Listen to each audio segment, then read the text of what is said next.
Hi everybody, welcome back to Great Lakes Junction. Hope everybody's doing good. As I promised on our last video, I was going to make garlic breadsticks. So we're just going to get right to it. It's really fast, really simple to make. You can make it by hand if you don't have a stand mixer.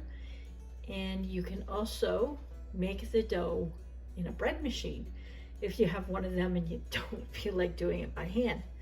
So what I've got is a package of dry active yeast, which is 2 1/4 teaspoons, and I have 2 teaspoons of sugar. I have 1 1/4 cups lukewarm water, baby bottle water. So we're just going to leave that sit and let it do its thing. Make sure our yeast is okay. It's getting a little old, so I'm just going to leave it sit here and make sure it activates and starts foaming up. Okay, we left it sit there for about 5 minutes, and it seems to be foaming up nicely, so we can continue on. So this is just my normal bread recipe that I use, and it requires 3 cups of flour, and we also need a good teaspoon of salt. This little spoon here I have is not very big,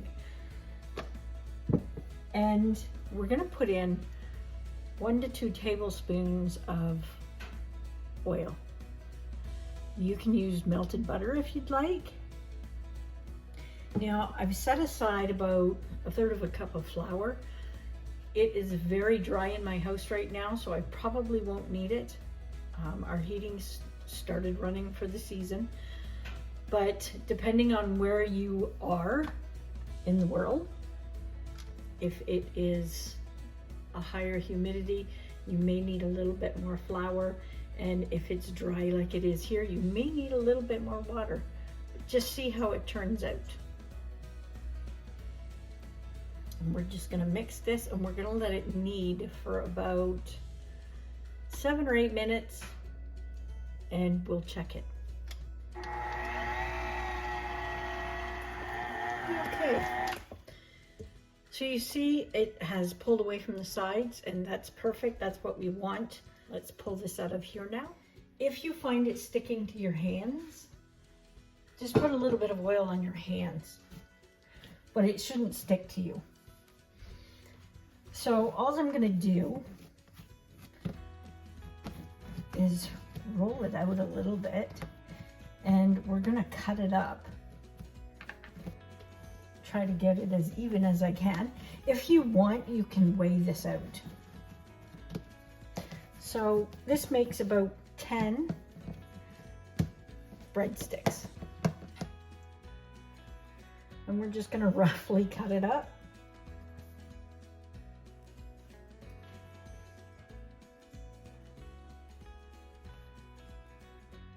They probably won't be very even. I'm not very good at making them even. That one looks a little big. Now we're just going to, my counter is cleaned off as well. We're just going to make them into snakes. It's just like playing with Play-Doh when you were a kid. Recipe, it's a no rise recipe. I've always let my dough rise. So we'll see how it turns out. It'll be new for both of us.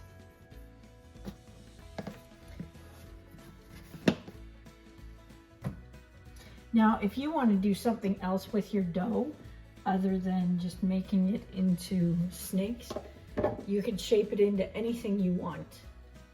So I've preheated my oven to 400. So it's ready. As soon as these are rolled out, you can put them in the oven. There's no sitting and waiting at all.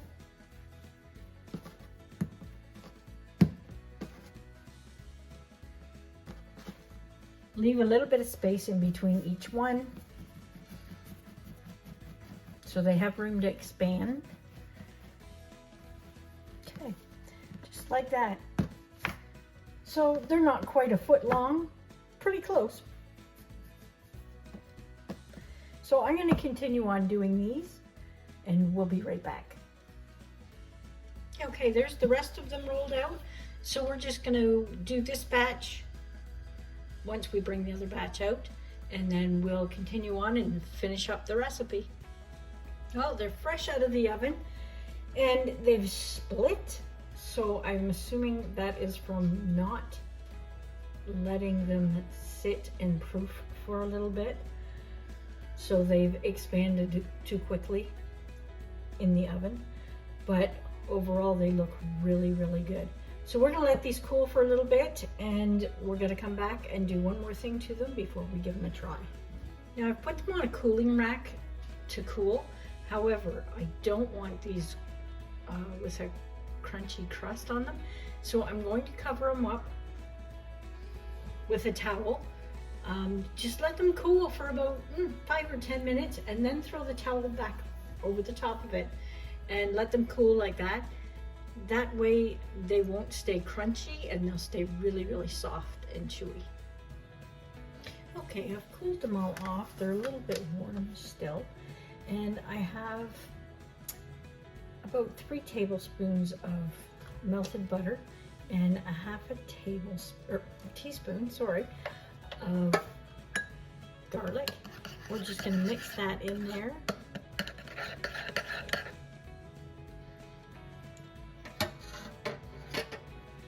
So we're just gonna brush about half of these, I should say all of these, with this mixture. And you can be generous with it. You do want to try and have them a little bit warm, but not cold and not boiling hot. And that butter will soak in there.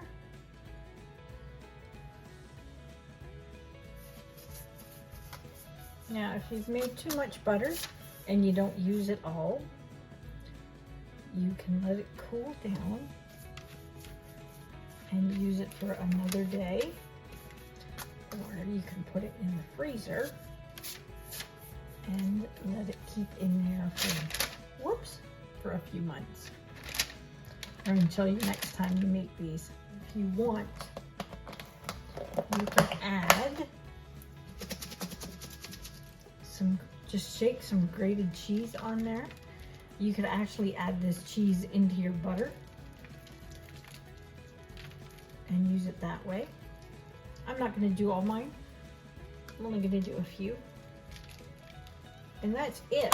They are ready to serve with whatever you're having for dinner. So hope you like that recipe. It is fantastic. It tastes amazing. And actually not doing the rise of the dough worked out perfect. They taste great. I've already had one. I couldn't wait. They are really soft and chewy, and the garlic comes through with the butter. So very tasty recipe. Give it a try. If you do, let me know in the comments below how you liked it.